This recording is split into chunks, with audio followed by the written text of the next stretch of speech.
So it is time. So this is the Infinite Game, and I talk about investments and alternative investments. And today I'm going to be talking about basically the bombshell news that came about. Fanatics has just broke everybody's brain, and it's basically broken the sports cars universe. So people don't know what Fanatics is. So Fanatics is a retailer. It's a retailer that's both online and in person. There have been some investors in Fanatics, so like Jay-Z and Rock Nation. The wealth or the worth of the company is about 12.8 to 18 billion dollars. To put that in perspective, Topps and Panini are both 1.2 and 1.3 billion dollars respectively. So at least 10x the amount of each of those businesses. The co-founder is Michael Rubin. He is a co-owner for the 76ers, and he owns a bunch of other stuff. The company is a Florida-based company, and it basically it's leading basically players in licensed sports memorabilia. And most of the sales are 9/10 of the sales and the revenue that they make is inside the country, and only 1/10 is outside of the country. But they're planning very carefully how to sell more and increase revenue internationally. And the big places they're looking at are China, and they're also looking at, I believe, Germany as of right now. So they are expanding overseas. They do have 300 stores, in person, online, and also they provide for all the major sports when it comes to memorabilia, including PGA Tour, NASCAR, and UFC. And they normally sell through stores, mobile apps, brick and mortar, and in stadiums. So this could be very useful about the sports cars, seeing these sports cars being sold in stadiums or at a game.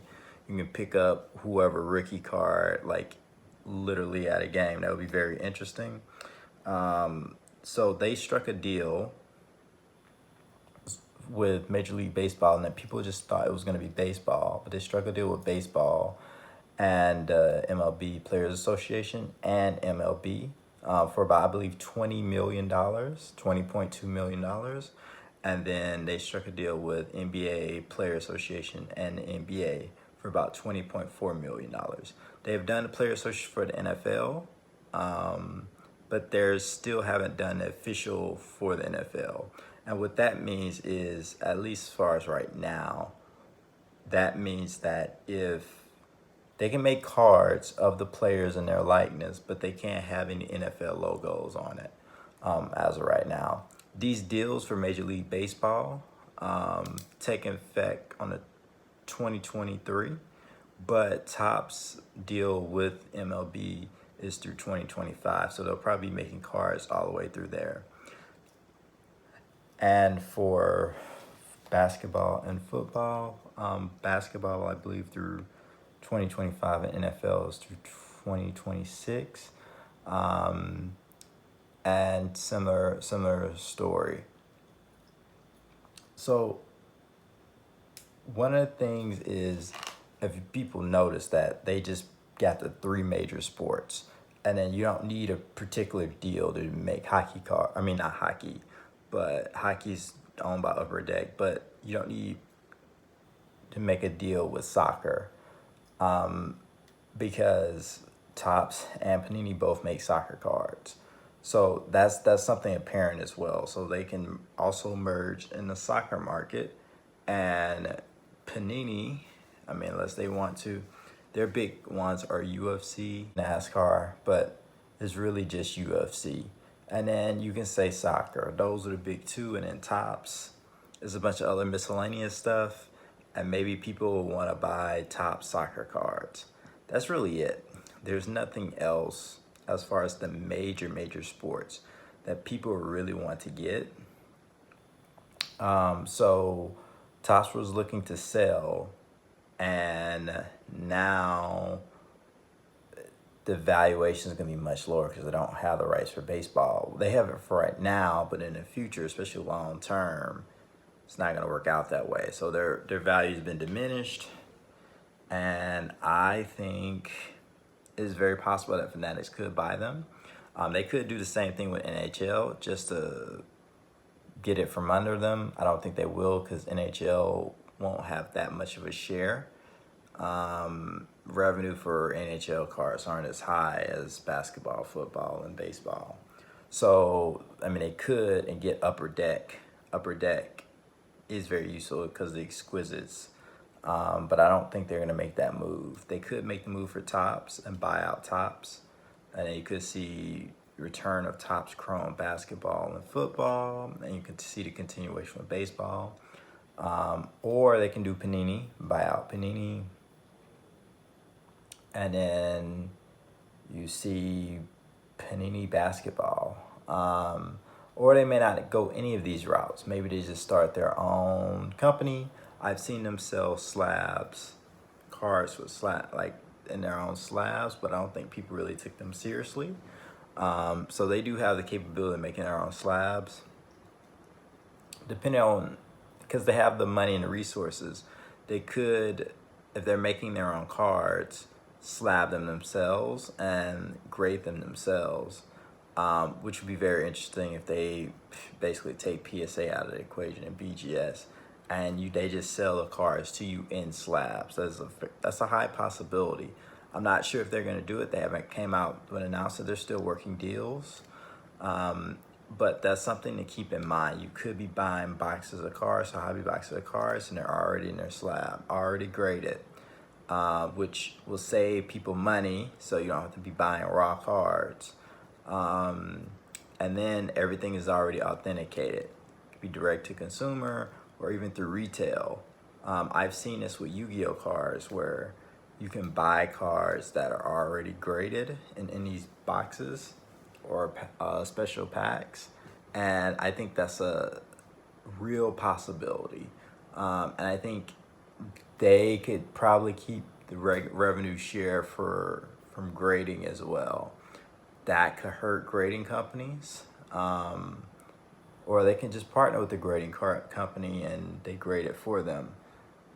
The other thing is memorabilia for super high-end cards. There'd be a lot less confusion because they can just go ahead and have the memorabilia from their jerseys, from whatever player-worn, game-worn stuff that they've used, and put it directly in the card.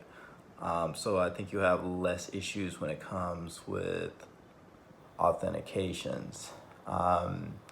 The other thing is, I will just say this. Overall, I think this is promising. I think they're going to be innovating. I don't think it's just a crash grab. I think they're going to really be innovating and making things better. I do think by the time, because sports cards have had this amazing run, it will be a little slower. I think not as many people are going to be focused on cards when these deals take place, but I think the product of the cards is going to be much better. People are a little shaken up. They don't know what to expect. They don't know what to do.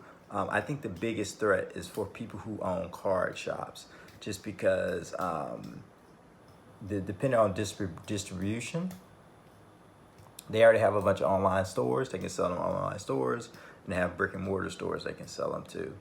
And they don't necessarily need as much to focus on the card shops or send them to Target or Walmart. So, in 3 or 4 years, you may not see that anymore.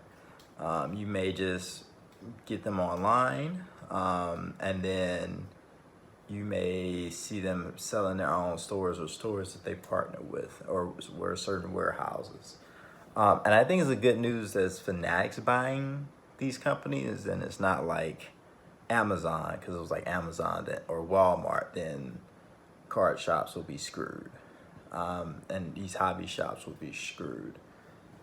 So these are all huge things, but there are a couple other things that I think people aren't really paying attention to. So one of them is that there are companies that see what's going on and they're making moves. A lot of these companies are going to fail horribly, but one thing that people aren't really looking at is the NFT space. And they can be making NFTs. You're probably going to see a lot more digital cards.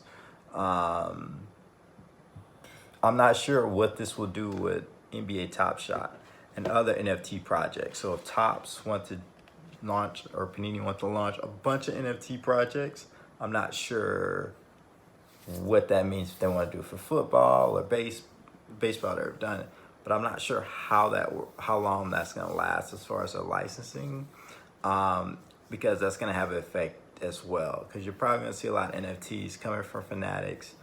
They have way more resources than Topps and Panini, and the money they're getting for sports cards, I think you could possibly also see them making their own company for all this stuff, or another company for all this stuff, or buy up a company for this, and also maybe having their own auction house like PWCC or Probstein or wherever, and may not even sell through eBay, or just partner with eBay and have their own consignment. That makes sense. There's not much investigation, and I don't see them being investigated by the government about a monopoly, because it still really isn't. But I mean, they have a large share if you're making it for the top three sports, and it's really only tennis, UFC, and soccer, which there be any competition. Next, I think people need to also look at this as a positive thing, just because no one really 100% knows what's going to happen, but we know that Fanatics is basically in the driver's seat, and I think they're going to be comparing with people like Gary Vaynerchuk and other people who are very knowledgeable about the hobby. I think a lot of people want to get in and still make money and stuff like that, but the truth of the matter is, if Fanatics really wants to, they can pretty much just do everything in-house, and it will save the buyer a lot of money, and the secondary market will be not as dynamic, and it'll probably be more uniform than what it is now. So I think the other thing would be, to watch is, are they going to get into any other sports? And are they going to be buying any AI grading companies to do grading themselves? Or are they going to be partnering with any companies to do content? And I think you're going to see these leagues like NFL, MLB, and the NBA are going to be pushing these cards. So I see advertisement from Fanatics, but also from the leagues and the players advertising cards. And I think this is going to get more people in, which is going to affect the base market. So base cards are going to be, people's like, oh, it's too many Zion cards. Actually, it may not be enough Zion base cards. And it may be similar to when people are like, oh, don't buy Shaq. It's junk wax era. It may not matter. And then that means people like Shaq is a great cards to be picking up now. People really need to really invest for the long haul. And a lot of these young guys, people not picking 2020 hobby boxes or whatever, 2021, because there's too many cards. That may not be the case 3, 4, 5 years from now. And really what I see is you're going to see expansion to other countries and other people around the world. We're going to be buying cars and getting into it. And the cars that we say is over pop will be considered under pop. If you like the video, please like, comment, and subscribe, and let me know what else you want me to talk about. And please just comment below and also share this.